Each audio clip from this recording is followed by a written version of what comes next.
ఓం శ్రీ గురుభ్యో నమ. ఓం శ్రీ మాత్రే నమ. శని శని గ్రహము చాలామంది కూడా ఎల్నాటి శని అని. ఎల్నాటి శని అంటే ఏంటంటే ఏదైతే రాశిలో ఉంటారో వాళ్ళకి జన్మశని అని, ద్వితీయ స్థానంలో వాళ్ళ రాశి నుంచి ద్వితీయ స్థానంలో శని ఉంటే దాన్ని దాన్ని కూడా ఎల్నాటి శని అంటారు. అంటే ఏదైనా రాశిలో వాళ్ళ రాశిలో జన్మంలో ఉన్న ద్వితీయంలో ఉన్న వ్యయస్థానమైన 12వ స్థానంలో ఉంటే దాన్ని ఎల్నాటి శని అంటారు.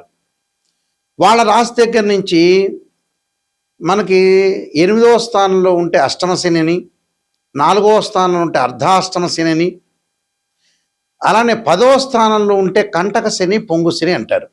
శని ఏంది? పనులలో కొంత ఆలస్యం జరగటం, ఆయు ప్రమాణం తగ్గటం, ఆరోగ్యపరంగా ఇబ్బందులు, చికాకులు, కోపాలు, ఏ పనులు జరగకుండా ఉండటం, దగ్గరికి వచ్చినట్టు వచ్చి పనులు, అవమానాలు, అనుమానాలు, గొడవలు, తగాదాలు, ధన నష్టము, ఆరోగ్యపరంగా ఇబ్బందులు, అంటే ఇలాంటివన్నీ కూడా చాలా డబ్బు పరంగా మోసపోవటం, ఇలాంటివన్నీ కూడా శని ద్వారా జరుగుతుంటుంది. అంటే శనిగ్రహం అనేది మన జాతకంలో బాగలేకపోయినా, గోచారీత్యా బాగలేకపోయినా ఇలాంటివన్నీ జరుగుతాయి. ఇప్పుడు శనిగ్రహము ప్రత్యేకంగా బుధుడి నక్షత్రంలోకి రాబోతుంది. అంటే శని మీనరాశిలో ఉన్నారు. మీనరాశిలో మే 17వ తారీఖు నుంచి శని రేవతి నక్షత్రమైన బుధుడి యొక్క నక్షత్రంలో ఉంటాడు. ఎప్పటి వరకు ఉంటాడు అంటే జూలై 27 వరకు ఉంటాడు.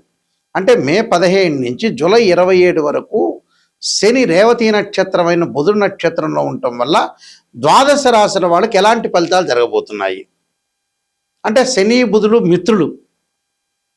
అంటే ఒకళ్ళు శని గ్రహానికి బుధుడు మిత్రుడు అయితే బుధుడికి శని సముడు అవుతాడు. అంటే టోటల్గా ఇద్దరు కూడా మిత్రగ్రహాలే అని అర్థం. ఈ మిత్రగ్రహాల్లో శని మీనరాశి అయిన గురువు యొక్క రాశిలో ఉండటం, బుధుడు యొక్క నక్షత్రంలో ఉండటం వల్ల ఎలాంటి ఫలితాలు జరగబోతున్నాయి ఒకసారి తెలుసుకుందాం. ఇవన్నీ కూడా గోచారీత్యా చెప్పబడే ఫలితాలు. కన్యారాశి వారికి 7వ స్థానంలో శని ఉండి, ఆ శని రేవతి నక్షత్రమైన బుధుడి యొక్క నక్షత్రంలో ఉంటే ఈ విధంగా ఉంటుంది. అంటే వ్యాపార విస్తరణ చేస్తారు, వ్యాపార పరంగా అనుకూలంగా ఉంటుంది, వ్యాపారంలో లావాదేవీలు, ఫైనాన్షియల్ పరంగా ఉండే పొజిషన్స్ మారిపోతాయి, ఆర్థిక పరంగా ఉండే సమస్యలు కూడా కొంత తగ్గుతాయి. అయితే స్థానచలనం, బదిలీలు, వృత్తి ఉద్యోగాల్లో మార్పులు, కొన్ని ఇబ్బందులు కలిగే సూచనలనే ఉంటాయి. ఇంటిలో జీవన విధానంలో కొంత లోటుపాట్లు, బంధుమిత్రులతోటి, భార్యాబిడ్డలతోటి మాట పట్టింపులు, బంధుమిత్రులతోటి కొంత కలహాలు, మానసికంగా వేదన, వృత్తి ఉద్యోగ వ్యాపారాల్లో చర్చనీయాంశాలు, గొడవలు, తగాదలు, దూర ప్రాంతాల్లో నివసించటము, మనశ్శాంతి కరువయ్యే అవకాశాలు ఎక్కువగా ఉంటాయి. అంటే మనశ్శాంతి కరువవుతుంటుంది. అందువల్ల చాలా జాగ్రత్తగా ఆలోచన చేసి ముందుకు వెళ్ళాలి. అంటే భార్యాభర్తల మధ్యలో ఎలాంటి విభేదాలు లేకుండా చూసుకోవాలి. అంటే డిఫరెన్స్ ఆఫ్ ఒపీనియన్స్, అంటే వైఫ్ అండ్ హస్బెండ్ రిలేషన్ ఎప్పుడు కూడా లాంగ్ రన్లో ట్రావెల్ చేయాల్సింది కాబట్టి మ్యూచువల్ అండర్స్టాండింగ్ ఉండాలి, బాండింగ్ అనేది ఉండాలి. చాలా జాగ్రత్తగా ఆలోచన చేసి ముందుకు వెళ్ళాలి. అంటే ఎక్కడ కూడా ప్రాబ్లం లేకుండా లైఫ్ను లీడ్ చేసుకుంటూ ముందుకెళ్ళాలి.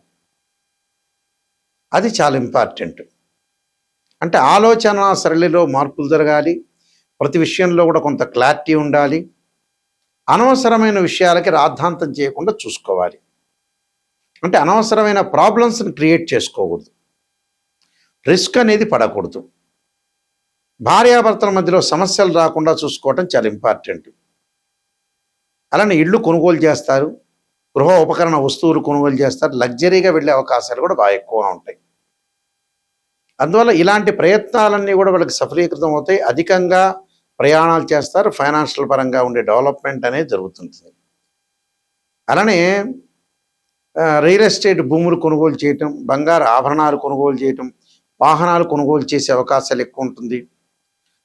రుణ బాధలు అనేవి ఉంటాయి, రుణ బాధలు కొంత తగ్గించుకొని ముందుకు వెళ్తే మంచి జరుగుతుంది. నేను కొన్ని పరిహారాలు చెప్పబోతున్నాను, ఆ పరిహారాలు మీరు పాటించండి, మీకు మంచి జరిగే అవకాశాలు ఖచ్చితంగా ఉంటాయి. శని యొక్క దోషం ఉన్న వాళ్ళు ఖచ్చితంగా ఎల్నాటి శని కానీ జన్మ శనిలో ఉంటే ఏం చేయాలి గోచారరీత్యా ఎవరికైనా సరే ప్రజెంట్ మీనరాశి వాళ్ళకి జన్మంలో శని ఉన్నాడు.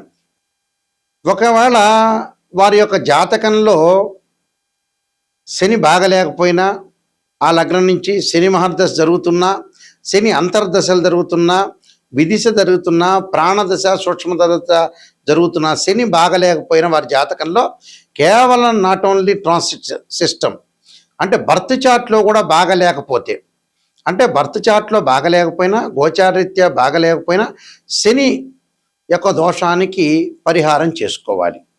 ఆ పరిహారాలు ఎలాంటి పరిహారాలు అంటే, జన్మశనిలో గోచారరీత్యా ఉండి బర్త్ చార్ట్లో బాగలేకపోతే శని యొక్క స్తోత్ర పారాయణం చేయాలి.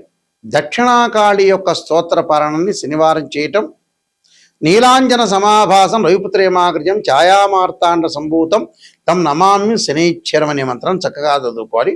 నువ్వుల దానము, నల్లని వస్త్రాన్ని దానం చేయాలి. నల్లని మేకు, నల్లని వస్తువులు ఏదైతే సరే, నల్లని చెప్పులు, గొడుగు దానం చేయటం మంచిది.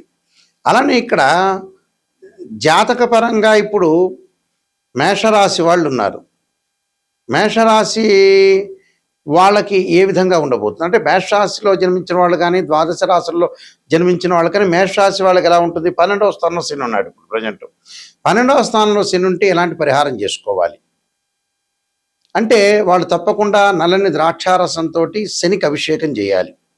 నీలాంజన సమాభాసం రవిపుత్రేమాగ్రజం ఛాయామార్తాండ సంభూతం తం నమామి శనైశ్చరమని నల్లని ద్రాక్షారసంతో అభిషేకం చేయాలి.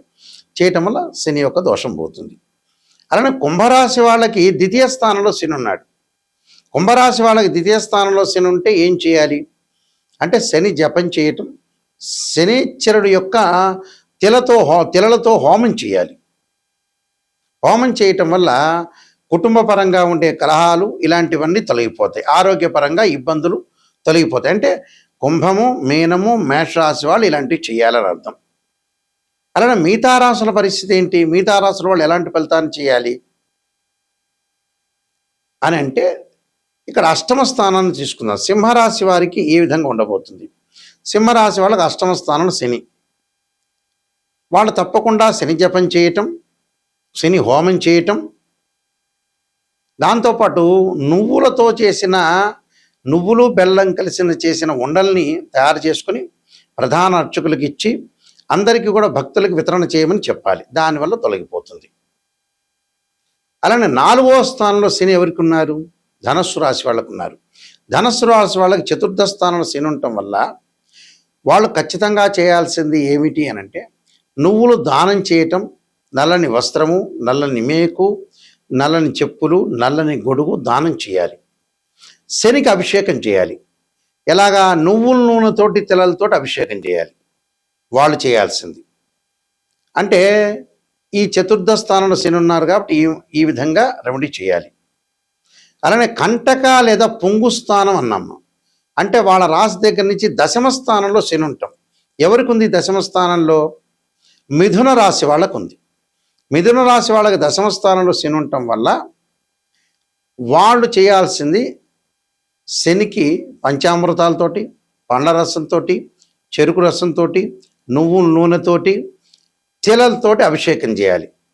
వీలైతే హోమం చేసి నల్ల నువ్వులు, నల్ల వస్త్రాన్ని, నల్లని మేకుని, నల్లని గొడుగుని, నల్లని చెప్పులను దానం చేయాలి. అంటే కుంభరాశి వాళ్ళు, మీనరాశి వాళ్ళు, మేషరాశి వాళ్ళు, మిథున రాశి వాళ్ళు, సింహరాశి వాళ్ళు, ధనుస్సు రాశి వాళ్ళు దానం చేయాలి. మిగతా రాశుల వాళ్ళకి ఒకళ్ళ వ్యక్తిగతంగా వాళ్ళ భర్త చార్ట్లో జాతకపరంగా దోషం ఉంది అనుకుందాం. అంటే వృషభము, కర్కాటకము, కన్య, తుల, వృశ్చికం తర్వాత వీళ్ళకి మకరము, ఈ రాశుల వాళ్ళు తప్పకుండా శని గోచారరీత్యా కాకపోయినా, వాళ్ళ దోషం లేకపోయినా, భర్త చార్ట్లో శని మహర్దశ కలిసి రాకపోయినా, శని అంతర్దశలు, విదిశలు, సూక్ష్మదశలు, ప్రాణదశలు ఉన్నా ఈ రాశి వాళ్ళు తప్పకుండా ఆరోగ్యపరంగా ఇబ్బందులు లేకుండా చూసుకోవాలి. శని జపము, శని హోమము, నల్లని ద్రాక్షారసంతో అభిషేకము, నువ్వులతోటి, తిలలతోటి అభిషేకము, అలానే నువ్వులతో చేసిన ఉండలు, బెల్లం కలిపిన ఉండలు తయారు చేసుకుని ప్రధాన అర్చకులకు ఇచ్చి వితరణ చేయమని చెప్పాలి. అలానే ప్రతిరోజు కూడా శనివారం రోజున నీలాంజన సమాభాసం వైపుత్ర్యమాగృజం ఛాయామార్తాండ సంభూతం తం నమామి శనీశ్వర మంత్రంతో పాటు శనికి అధిదేవతల ప్రత్యదేవత అంతరిక్ష దేవత దక్షిణకాళి స్తోత్రాన్ని పారాయణం చేయాలి. అంటే ఆ పారాయణం చేయటం వల్ల మనకి మంచి జరిగే అవకాశాలు ఎక్కువ ఉంటాయి. అలానే ఆరోగ్యపరంగా ఇబ్బందులు కలుగుతున్న వాళ్ళు శరీరే జర్జరీభూతే వ్యాధిగ్రస్తే కళేబరి ఔషధం జాహ్నవీతోయం వైద్యో నారాయణ హరి మంత్రాన్ని చక్కగా చదువుకోవాలి. ఈ నియమాలు ఇవి పాటించండి. శనివారం రోజున ఉపవాసం చేయండి. వెంకటేశ్వర స్వామిని ఆరాధన చేయండి. వెంకటేశ్వర స్వామిని బియ్యపిండితో 2 దీపాలు పెట్టి చక్కగా ఆవు నెయ్యి వేయండి. ఆవు నెయ్యి వేసి 2 ఒత్తులు వేసి దీపారాధన చేయండి. దీపారాధన చేయటం వల్ల మనకు మంచి జరిగే అవకాశాలు ఉంటాయి. నేను కాలసర్పయోగము, కాలసర్పయోగ చంద్రిక, రాహుకేతులు, ఛాయాగ్రహాలు, బృహత్ పరిహార సింధు, జాతక చంద్రిక, వివాహ మార్తాండము, స్వప్నశాస్త్ర ఫలదీపిక, పుత్ర గణపతి వ్రతము, సర్వదేవతా గోత్రులు పార్ట్ 1, పార్ట్ 2, అలానే నవగ్రహ దోషాలు పోవటానికి దశమహావిద్యల అమ్మవారి యొక్క పారణము, ప్రొడక్షన్ ఆఫ్ ఆస్ట్రాలజీ, ఇలాంటి నెంబర్ ఆఫ్ ఆస్ట్రాలజీ బుక్స్ రాశాను. ఇవన్నీ కూడా రాజమండ్రి మోహన్ పబ్లికేషన్ దొరుకుతాయి, మా దగ్గర కూడా దొరుకుతాయి. జీవితంలో ఎప్పుడైనా సరే జాతకం తెలుసుకునేటప్పుడు నెగిటివ్ని ఫస్ట్ తెలుసుకోవాలి. నెగిటివ్ని తెలుసుకున్న తర్వాత నెగిటివ్ని మనం పాజిటివ్ చేసుకోవటం ఎలా అనేది ఆలోచన చేసి మనం ముందుకెళ్ళాలి. ఊరికే జాతకం చూపించుకున్నాం, ఏదో మమ్మల్ని పొగిడారా లేదా, మమ్మల్ని బ్రహ్మాండంగా అద్భుతంగా ఈ ఆస్ట్రాలజర్ పొగిడారని ఆలోచన చేయొద్దండి. నెగిటివ్ను తెలుసుకోవాలి. ఫస్ట్ మీలో పొగిడేది అవసరం లేదు. మీరు బాగున్నారంటే బాగున్నారే, కానీ మీ లోపం ఎక్కడుంది, లోపం ఎక్కడ జరుగుతుంది, ఆ లోపాన్ని మనం ఎలా సవరణ చేయాలి, ఏ దశలో బాగుంటుంది, ఏ దశలో అంతర్దశలో బాగుండబోతుందా, అసలు లైఫ్ లాంగ్ బాగుండకపోతుందా అనే దాన్ని బట్టే జాతకం అనేది ఉంటుంది. నెగిటివ్ను మనం తెలుసుకుంటే పాజిటివ్ అవుతుంది. అలానే ఇక్కడ కేవలం రాశిచక్రమే కాదు, సంతానం కలగట్లేదు అంటే ఒక మనిషికి రాశిచక్రాన్ని చూడాలి, భావచక్రాన్ని చూడాలి, సప్తమాంశ చక్రాన్ని చూడాలి. ఒక వృత్తిపరంగా ఇబ్బందులు కలుగుతుంది అని అంటే రాశిచక్రం చూడాలి, దశమాంశ చక్రం చూడాలి, భావచక్రం చూడాలి, దశలు అంతర్దశలు. ఒక అమ్మాయికి కానీ అబ్బాయికి కానీ వివాహం జరగలేదంటే రాశిచక్రము, నవాంశం, భావచక్రం, అలానే మనకి దశలు అంతర్దశలు, ఇవన్నీ కూడా డివిజనబుల్ చార్ట్స్ అంటారు. మ్యాథమెటికల్ క్యాలిక్యులేషన్ వేసి డివిజనబుల్ చార్ట్స్లో మనం చూడాలి. అలానే ద్వాదశ భావాలను అనాలిసిస్ చేయాలి. తనుభావానికి రవేధిపతి, ద్వితీయ భావానికి గురువు, తృతీయ భావానికి కుజుడు, చతుర్థ భావానికి చంద్రుడు, పంచమ భావానికి గురువు, సోదర భావానికి కుజుడు, అలానే ఇక్కడ ఏదైతే సప్తమ భావానికి శుక్రుడు, ఇలాంటి ద్వాదశ భావాలు అంటే ద్వాదశ భావాధిపతులు వేరు, రాస్యాధిపతులు వేరు, ఆ గడిలో ఉన్న గ్రహము వేరు. భావాధిపతి అంటే ఎప్పుడైనా సరే ఓనర్ అని అర్థం. రాస్యాధిపతి అంటే బిల్డరు, బిల్డింగ్ కట్టించినవాడు. అలానే ఆ గ్రహం దానిలో ఉందంటే రెంటుగా ఆ వ్యక్తి ఆ గ్రహం ఉన్నట్టు అర్థం. అంటే రెంట్ అంటే ఆ గ్రహం మారిపోతూ ఉంటుంది గోచారరీత్యా. కాబట్టి ఏదైనా బర్త్ చార్ట్కి ట్రాన్సిట్ సిస్టానికి 2 తేడాలు ఉంటాయి. ట్రాన్సిట్ సిస్టమ్ ఇప్పుడు కూడా 20% జాగ్రత్తలు, సూచనలు, ఈ నెలలో ఎలా జారుతుండాలి, ఎప్పుడు ఎలా జారుతుండాలి, సూచనలు, గోచారం. బర్త్ చార్ట్ అంటే ఏమిటి, జీవితంలో ఒక చెట్టుకు వేళ్ళు ఉంటాయి చూసారా, ఆ వేళ్ళు బర్త్ చార్ట్.